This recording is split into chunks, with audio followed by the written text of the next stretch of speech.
안녕하세요. 의사 출신 기자 동아일보 이진한 의학 전문 기자입니다. 톡톡 건강 이번 주제는요. 바로 스텐트 삽입술에 대해서 알아보도록 하겠습니다. 자, 심장 동맥이 막히거나 좁아졌을 때 뻥 뚫는 게 바로 스텐트 삽입술인데요.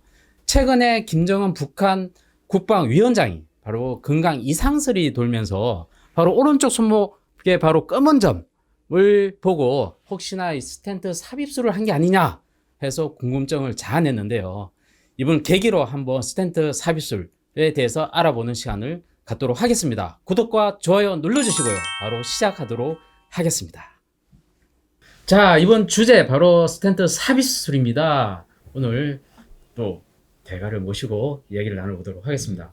교수님 안녕하세요. 네, 안녕하세요. 소개 좀 부탁드릴게요. 네, 고대구로병원 순환계내과 중재시술 파트에서 일하고 있는 나승훈 교수라고 합니다. 저 심혈관센터 지금 센터장 네. 맡고 계시죠? 한 달에 시술 한 몇 케이스 하십니까?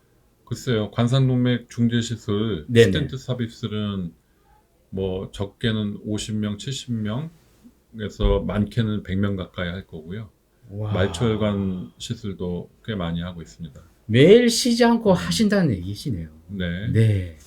자, 요번에 하게 된 계기가 사실은 김정은 국방위원장이 바로 오른쪽 손목에 이 검은 점 때문에, 검은 점이 바로 스텐트 삽입술을 한 게 아니냐. 바로 심장 동맥이 막히거나 좁아져서 이걸 넓히기 위해서 손목을 통해서 스텐트 삽입술을 한 게 아니냐. 그 상처가 아니냐라는 논란이 많았는데요. 직접 보셨지 않습니까, 사진을? 네. 어떻습니까? 지금 사진 네. 지금 떠 있는데요. 네. 자, 좀 설명 좀 부탁드릴게요. 네, 사진 봐서는 요골동맥을 통해서 보통 우리가 심장 시술을 하는데 네네.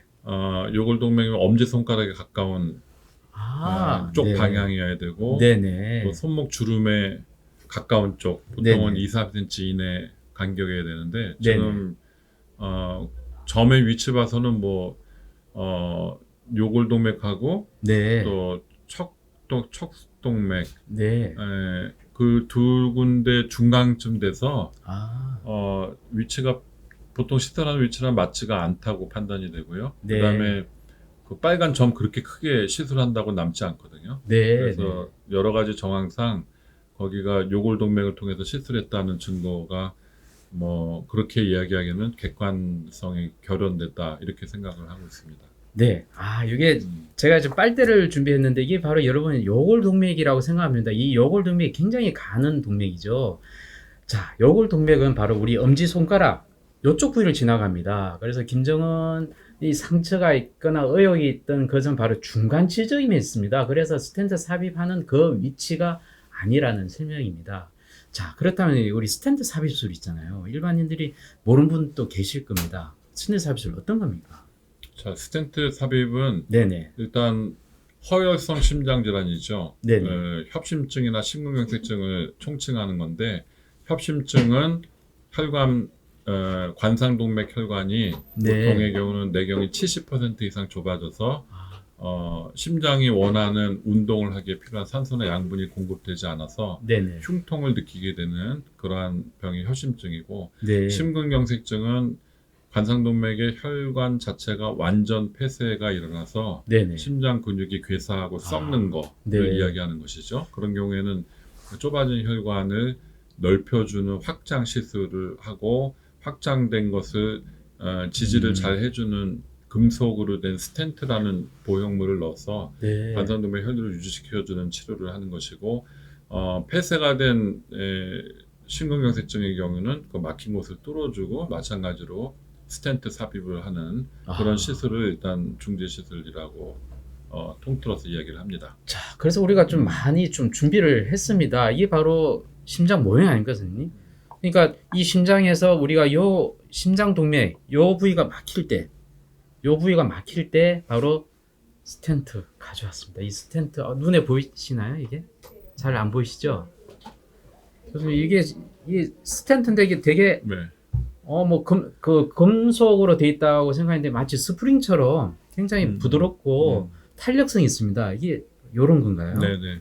어. 그래서 환자분한테 우리가 얘기할 때는 네네. 과거에 왜 네. 모나미 볼펜에 들어있는 용수철 있죠. 네네네. 볼펜 용수철 같은 거를 네. 쉽게 이해를 시키기도 하는데 모나미 가져왔습니다. 네네. 네네. 네. 그래서 어. 그거랑은 그물망이라고 부르는데 네네. 그물망의 그것과는 좀 다르죠. 그래서 과거에 쓰던 금속으로 된 스텐트는 이렇게 생겼는데 네네. 디자인이 다르다고 볼 수 있죠. 근데 아. 용수철은 말 그대로 하나의 선으로 연결된 용수철이지만 네네. 이거는 그 용수철 사이에 연결 부위들이 다 돼 있어서 네네.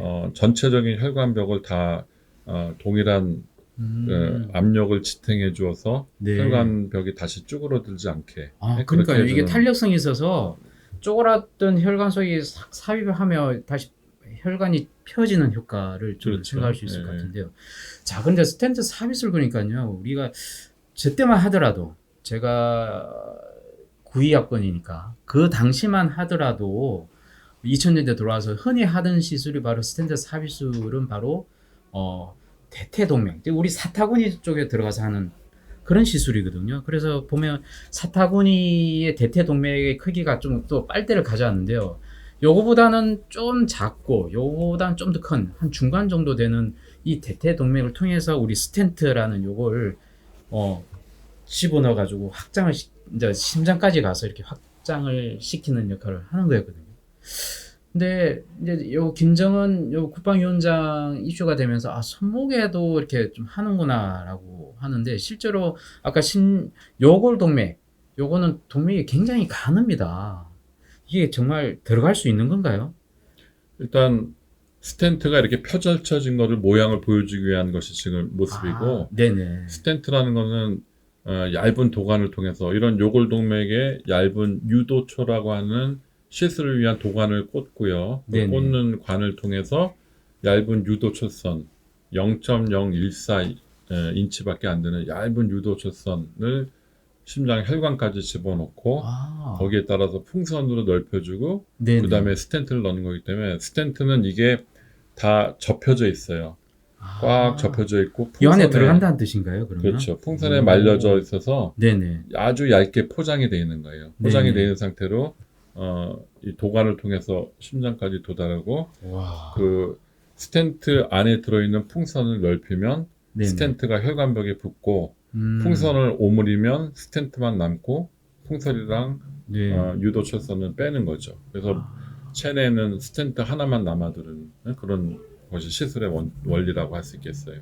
이게 순서가 있군요. 처음에 들어갈 때 바로 이 요골동맥이라면 요골동맥에 가는 철사를 넣어서 그게 유도초, 유도초, 예, 도관, 시술용 도관을 넣고 그다음 두 번째가 바로 철선을 넣고 철선 넣고 예, 또 풍선, 풍선, 그 다음에 스텐트. 순서가 그렇군요. 네. 근데 자, 일반인 잘 모를 수 있을 것 같습니다. 풍선 삽입술이라는 것인데요. 이게 풍선 삽입술은 스텐트 삽입술하고 또 다른 시술인가요? 어떻습니까? 풍선 확장술이라고 하는 것은 옛날에 네네. 스텐트가 도입되기 전에는 네네. 좁아진 혈관을 풍선으로만 치료를 했어요. 그래서 풍선 확장술을 하고 네. 지내다 보니까 그게 재발률이 높아서 재발률이 6개월에서 1년 사이 30%에서 40%, 어떤 때는 거의 절반 가까이 재발하기 때문에 네네.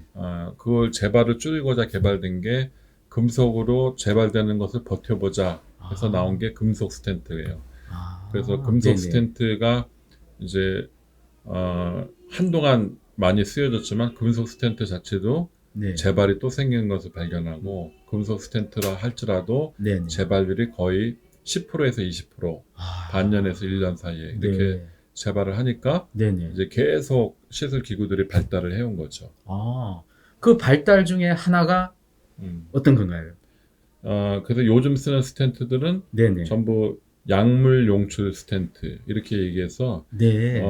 이 스텐트 결국은 혈관 관상동맥이 재발한다는 뜻은 뭐냐면 혈관을 구성하고 있는 세포층 중에서 평활근 세포층이 있고 그 평활근 세포가 혈관의 움직임에 따라 이 이물질이 있고 이물질을 구멍을 틈타서 계속 증식을 과다하게 하기 때문에 네네. 세포 분열을 계속 과다하게 하면서 혈관이 좁아지는 거죠. 그런 원칙이 있기 때문에 네네. 그 세포 분열을 억제하는 네네. 약물을 스텐트에 발라서 이게 도포를 한다는 거예요. 그렇죠. 아, 그 도포하는 코팅- 거는 코팅처럼요. 그냥 코팅이 되어 있는 경우도 있고 네네. 특수한 중합체, 폴리머라고 하는 중합체에 약재가 담겨져서 네네. 뭐 짧게는 한 달 또는 3개월에서 6개월에 걸쳐서 서서히 발라진 약물은 결국 항암제예요. 항암제. 아, 항암제라는 게 세포 증식을 억제해서 암세포의 분열을 억제하는 건데 네네. 마찬가지로 혈관벽에 있는 세포도 억제하기 위해서 항암 약물 치료를 하는 것과 똑같습니다. 그래서 네. 스텐트에 삽입된 약물이라면 항암제에 쓰는 약물하고 용량의 차이만 있지 동일한 것이고 네. 그러한 스텐트에 발라진 약물을 통해서 재협착을 많이 줄일 수가 있게 됐어요. 어느 정도 줄였나요? 지금은 6개월에서 1년 사이에 단순 스텐트 한 개만 넣으면 네. 적게는 정말 3%. 아, 정말요? 그렇게 정말, 많이 줄. 네, 많이 좋아졌고 네. 많게는 5%, 또 아주 좋지 않은 경우는 5에서 10% 사이 정도 된다는 보고도 있는데 네네. 보통의 경우는 5% 이내인 경우가 되게 요즘 스텐트의 성능이고 네. 그 말은 100명 넣으면은 95명 이상은 그런 대로 편안하게 잘 지내신다. 그리고 재협착이 있다 해도 재협착이 있다고 다시 재시술을 다 하는 것은 아니고 네. 증세가 동반되고 심장에 스트레스가 가지는 심한 재협착은 그 중에서도 더 줄기 때문에 네네. 과거에 비해서는 굉장히 재시술의 빈도가 줄었다. 네. 재발이 많이 줄었다. 이렇게 이야기할 수 있습니다. 야, 이 작은 이 거물망에 또 이렇게 약물을 도포를 해가지고 서서히 한 3개월 정도 계속 서서히 약물이 그거는 나오도록 해서. 스텐트 디자인마다 다 달라요. 아, 네, 한 그렇습니다. 달에 다 끝나는 경우도 있고 길게 네. 가는 경우도 있고. 야, 그걸 통해서 재발률을 획기적으로 줄였는데 이 스텐트를 삽입했다고 이제 안심하기에는 또 이러지 않습니까? 예방을 해야 되지 않습니까? 그죠? 스텐트 삽입한 사람들이 또 유념하고 앞으로 또 재발을 막기 위해서 예방해야 될 것 또는 평소에 심장 질환이 있을 만한 사람들도 있지 않습니까? 그죠? 계속 좁아지고 있는 사람들 위해서 예방할 방법 어떤 것이 있습니까? 일단 스텐트 삽입술을 받으신 후에는 네네. 이물질이기 때문에 피랑 닿으면은 혈전이라고 하는 피딱지가 잘 생길 수가 있습니다. 아. 그래서 혈전을 방지하는 항혈소판제 약물을 최소한 6개월에서 길게는 1년 이상 2가지 이상은 써야 되기 때문에 여러분들 잘 아시는 아스피린 네. 또는 클로피도그렐 이런 약제들을 출혈 위험성이 있지만 혈전을 예방해야 되는 반드시 써야 될 약물이라 네네. 그것을 한동안은 쓰셔야 되고 네. 또 아까 이야기드린 대로 혈관의 동맥경화가 진행이 되면서 세포가 증식하고 다시 재협착이 있는 것을 막기 위해서 항고지혈증 약물, 이상지혈증을 억제하는 아. 그런 동맥경화 예방약, 스타틴이라고 하죠. 그런 네네. 약제를 비교적 고강도로 처방을 받아서 쭉 유지하셔야 되고 네네. 또 스텐트를 넣고 나서도 남아있는 잔존 협착이 있거나 또는 스텐트 옆에 가지가 좁아졌거나 네네. 또는 스텐트를 삽입하기 어려운 작은 혈관들의 병이 추가로 있거나 그래서 협심증의 증상이나 심장 기능에 좋지 않은 영향을 줄 만한 병변이 공존한다. 이럴 경우를 대비해서 네네. 협심증 약물 치료, 한마디로 혈관을 확장시켜 줄 수 있는 항협심증제 이런 약물 치료도 일부 같이 유지하는 경우가 흔하고요. 네. 이런 약물들은 어쨌든 일부 약제들은 평생 약물 치료 관리, 정기적인 추적 관리를 잘 해야 된다. 네네. 이야기를 드리고 네네. 그와 동시에 약물 치료 말고도 비약물 치료에 해당하는 운동요법, 규칙적이고 정기적인 운동, 네. 식사 그런 네. 생활 방식의 관리를 위험인자 조절 관리를 잘 하셔야 재발을 줄일 수가 있습니다. 어떻게 그 검유는 해야 됩니까? 그러니까 소위 잘 알려져 있는 동맥경화 위험인자들 있죠. 당연히 환자분들께서 가역적으로 해결할 수 있는 부분이 음주 흡연, 흡연은 당연히 금연하셔야 되고 네네. 당뇨 조절, 네. 당뇨가 있으신 분들, 그 다음에 혈압이 있는 분들은 고혈압에 대한 적절한 약물 치료, 그 다음에 고지혈증 있는 분들, 그 콜레스테롤, 중성지방 이런 수치를 아주 가능한 낮게 유지시키는 약물 치료를 하고 유전적이거나 또는 고치지 못한 성별이라든지 유전, 네네. 가족력 이런 것들은 어찌할 수가 없으니까 네네. 가역적으로 애써서 노력해서 조절할 수 있는 그런 위험인자들은 철저히 관리하시는 것이 재발을 줄이는 길이라 이야기 드릴 수 있습니다. 자, 그럼 다 두 가지. 그 커피는 어떻습니까? 커피는 큰 문제 없고요. 커피는 뭐든지 과하면 네. 안 좋기 때문에 통상적으로 뭐 기호 식품으로 먹는 커피는 적당한 카페인은 뭐 혈관에 수축하는 경향이 있을 소지는 있지만 과다 복용하지 않으면 괜찮고 네네. 그냥 일상적인 커피의 음용은 큰 문제 되지 않을 거로 생각합니다. 한두 잔 정도는 그죠? 네. 그리고 또 혈액순환에 좋다고 알려진 건강 보조식품은 어떻습니까? 건강 보조식품은 과학적으로 의학적으로 관상동맥 질환에 대한 대규모 임상 연구나 그런 걸로 밝혀진 것이 아니니까 네네네. 그냥 제가 환자한테 이야기하는 마음의 위로가 되는 보조식품이다 생각하고 결국은 본인이 먹고 본인이 네네. 책임져야 된다 이렇게 이야기할 수 있고요. 네네.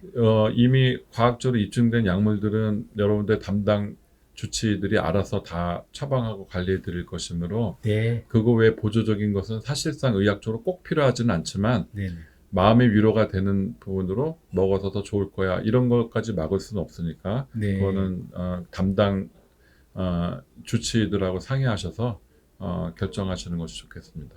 자, 이 스텐트 삽입술 이제 하더라도 아까 2% 정도의 어떤 또 재발률도 있고 그래서 좀 완벽한 스텐트는 없을까? 그다음에 최근에 또 뭐 트렌드가 되고 있는 줄기세포 뭐 치료 이런 것들이 또 뭐 관심이 되고 있는데 어떻게 최신 요즘 트렌드는 어떻습니까? 지금 현재 약물 스텐트 말고는 네. 별다른 드라마틱한 변화는 없을 예정이고요. 잠시 스텐트 자체가 녹는 스텐트가 한번 나온 적이 있는데 네네. 그것도 대규모 임상 연구들에서 현재 사용하는 약물용출 스텐트보다 특별히 더 장점이 없고 또 오히려 재발의 빈도는 더 높고 그래서 네. 시장에서 철수된 상태고 아이고.